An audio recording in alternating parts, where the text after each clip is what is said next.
America, my name is Osei-Frimpong, and now I'm running to all these white kids who are poorly parented, and they won't admit that they're poorly parented, and they're kids, they don't know. And the parents don't even admit that they're poorly parented. The parents always say that, well, they have ADHD and we just got to get the medication right. But really, your kid is poorly parented because you don't know the skill of being a parent in this world where nothing is clear.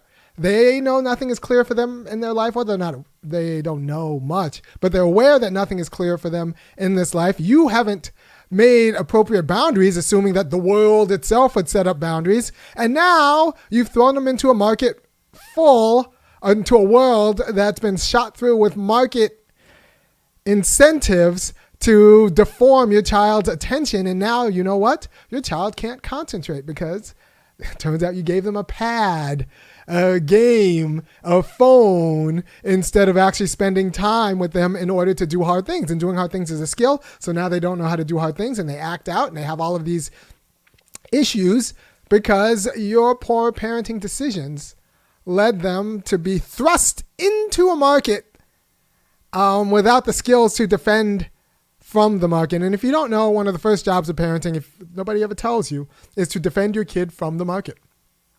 Because the market is an institution of freedom for adults. It's an institution of predation for kids. So the market wants, and all of our market-based institutions want to incentivize your kid to make impulse purchases and give the authority to their impulses. Your whole job as a parent, not your whole job, that's overstating it. A good chunk of your job as a parent is to teach your kid to ignore their impulses or to mediate those impulses through a quality of principle or eternal principle so that they do not just go with their gut, which is what the market wants them to do. And then, which is also why they can't concentrate on doing anything that matters or that's hard. And so we have a world where nothing is clear. So you have girls who have anxiety because nothing's clear and the parents don't give them appropriate direction. And so you got these girls with anti-anxiety order. You have a world where we don't understand that we need to focus energy in productive ways. And so we have all these kids with ADHD because they have so much energy, but instead of focusing in productive ways, you've just kind of tried to somatize them, anesthetize them so that they feel nothing and do nothing. So it's quieter for you. And hopefully if they do nothing, they'll do less bad. And so you have all these parents who just don't know how to teach their kids and have all the, and you know, honestly, the kids I'm dealing with, most of them are white. I feel like black parents are better at this score.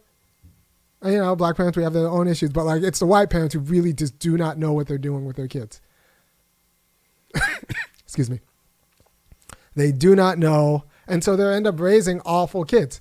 Not all of them, but enough that it's a percentage. But then go and blame it on some sort of medical diagnosis. And I suspect many of these medical diagnoses are like alcoholics, where a lot of people are maybe disposed to be alcoholics, but they grew up Seventh-day Adventists or they grew up Mormons or they grew up Muslim, so they never actually drank. So it was like alcoholism was never a thing. But they might have had the disposition, but but they had a culture that inoculated them against actually realizing the worst aspects of that disposition. Whereas now we have people who have a disposition for alcoholism, and then you have a culture of drinkers who say like, oh, go ahead and drink. Oh, I'm not going to tell you not to drink. That's your decision, or blah, blah, blah. It's all manners of bad parenting. And then it turns out their kid becomes a full-blown alcoholic, and now they have to figure out how to, you know, spend money on DUIs and stuff. So getting out of jail and legal fees. So this idea that there's one cause, monological causation, might be something that has to be might be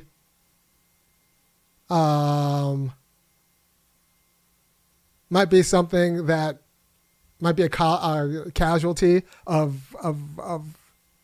just poor science and lazy parenting. Poor science and lazy, because the causation could be multifarious, right? So you can have a disposition that's just anointed and promoted and exalted by a poor culture. And I want to say that as a parent, your job is to identify some of the cultural catalysts that can provoke some of the worst tendencies in your child who doesn't need to actually express those tendencies.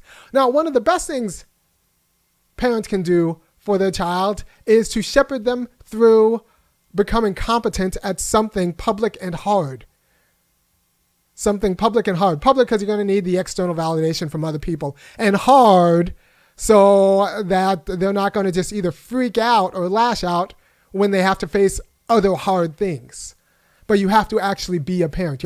There's so many parents who think that institutions will do their raising. So they send their kid to the greatest private school or their greatest nanny or the greatest daycare or the greatest blah, blah, blah. It doesn't really matter. No institution is going to raise your child the way you should.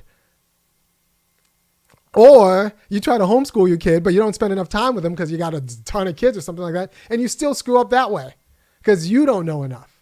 All right, so this is chestnut checkers, people. There are levels to parenting and levels to poor parenting.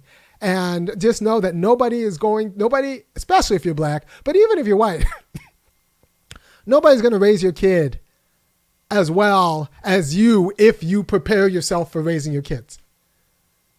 This idea that you could pay someone else to raise your kid for you and then be surprised when it doesn't quite work out. Well, it was your job that you tried to fop off with someone else because you were too busy. Hope you made enough money to pay for all of the now ancillary things that you have to do to rehab your kid in all sorts of ways.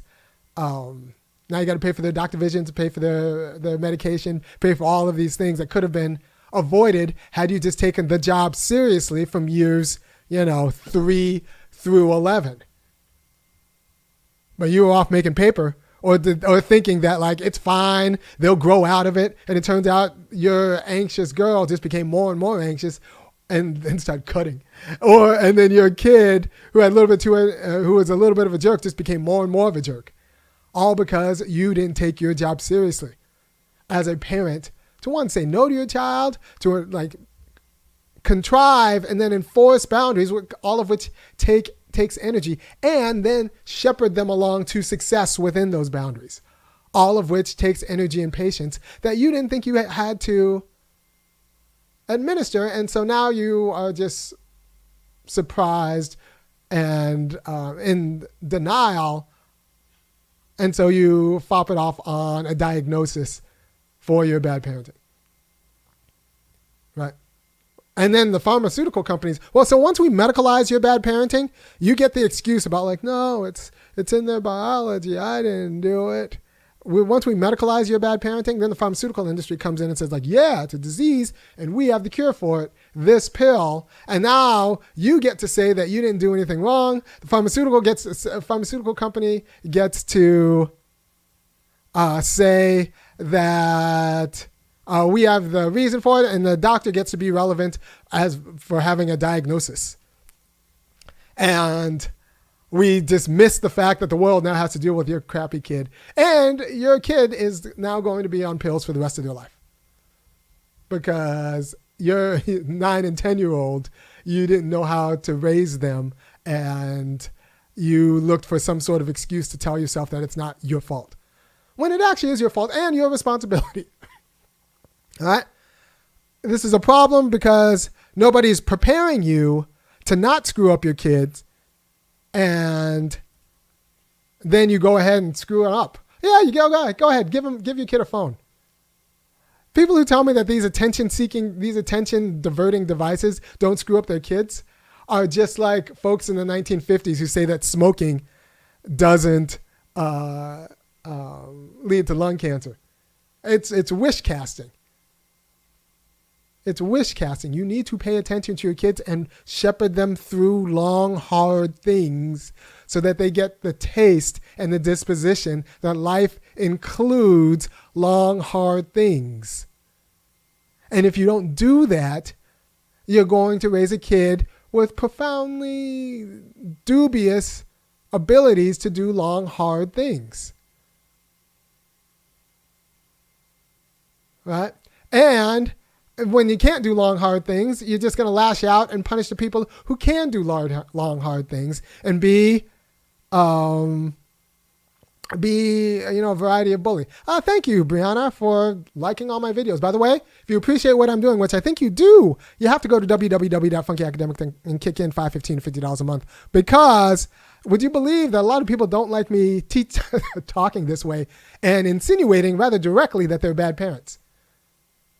And so you have to go there because someone's going to hear this and you get all in their feelings and deny my subscription, and that that we have to pay bills here at the Funky household. So you have to go there. If you appreciate what I'm doing, go to www.funkyacademic.com and kick in $5, $15, $50. And also send this video to all of your friends.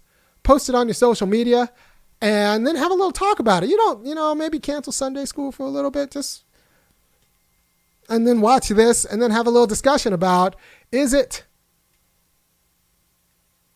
bad parenting? Is bad parenting one of the causes of ADHD? Because I think ADHD is real. In the way that bad diet can be a cause of type 2 diabetes. We give our kids sugar and fast food all the time, and then they're sitting around watching television, and then all of a sudden we're surprised when we see an epidemic of obesity and type 2 diabetes. I'm like, well, they might have had a disposition, but also it wouldn't have happened, in a different culture. And so we live in a market culture where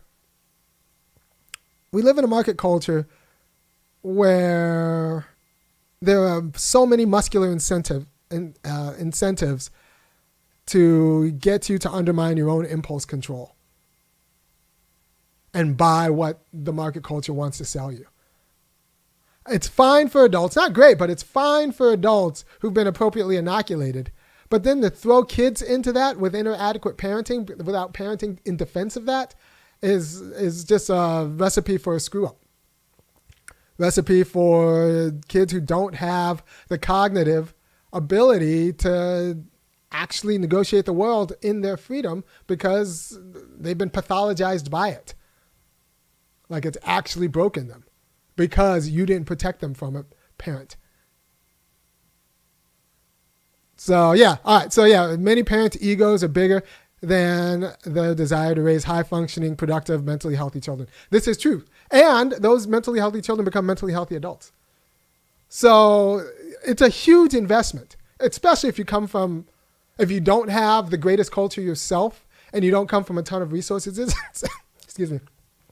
It's a monstrous investment to raise healthy kids who are actually high-functioning. It's a monstrous, and it's going to be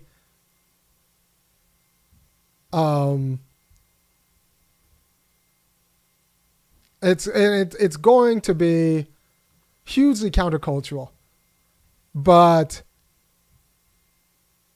it's going to be hugely countercultural, but you just have to, you do it, or it's irresponsible to the kid whose charge you've been,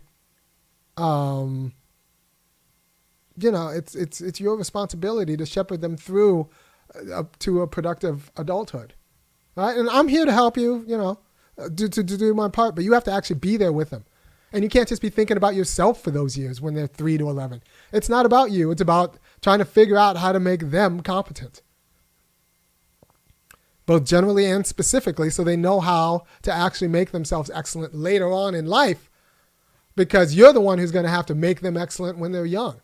That's all in you. It's a direct reflection of you. Look, when you have kids, especially those years from 3 to 3 to 11, everything else in your life is a hobby.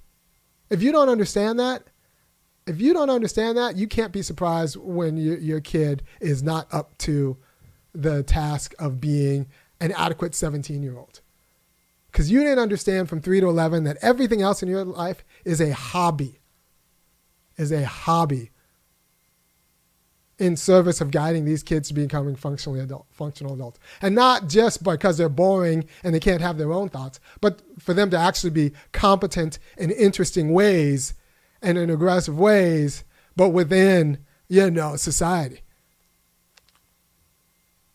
Like, that's a hard job. You might luck out and get a dumb kid who's too dumb to actually have the energy or the intellect to screw up the world. But even that kid's going to lash out when they can't actually do anything in high school and college or high school and after, they're going to be expected to do things. So I just don't think, especially for black people, but in general, there's a way to get around bad parenting. Like no amount of money or institutional governments is going to take care of your kid.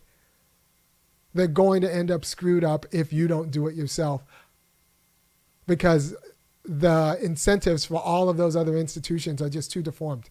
But then you just can't do it because like of some sort of intuition. You need to actually learn how to do it, which is why you need to go back and watch my catalog about how I, teach you how to not squander your kids' childhood. But yeah, so that's what it is. You want to hear my thoughts about the presidential debate? I want to see more. It wasn't the greatest. I wasn't particularly impressed with any of the candidates, but I would like to see more, and I'd like to see harder hit questions. But that was what it is. So we need to think of ADHD as a cultural syndrome. That doesn't mean it's not real, but it also means it's a product of a culture. And the best defense against that culture, or, the biggest catalyst of that culture is inadequate parenting. Parenting that doesn't take the job seriously to shepherd kids through to a productive life, a productive adulthood, and to do so in a way that actually builds an internal competence and motor within them. So you need, it's a little bit of a dance, right? This is the only reason why kids should do competitive sports. This is the only reason. One of the only reasons why kids should do competitive sports, because they get the right kind of external affirmation and drive, but it's got to also be in the home so that they're prepared for that. Jeff just said, I have ADHD and I have a twin sister who does not have it. Yeah, your twin sister is also a woman. The world might not have opened itself up to her with the same pressures as it did to you. We don't know. So yeah. And the idea that she had the same responsibilities that you did and the same aspirations that you did. And I don't think that's necessarily the case. We don't know, just because she happens to share your genes.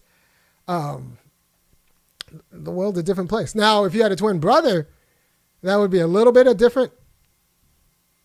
That would be a little bit of a different issue. But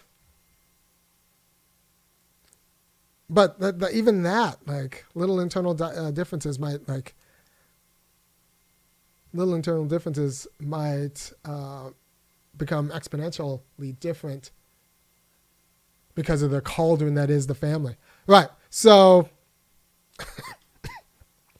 what I'm saying is that there's psychosocial mechanisms to a lot of things that we want to just say are biologically determined, because it lets bad parents off the hook.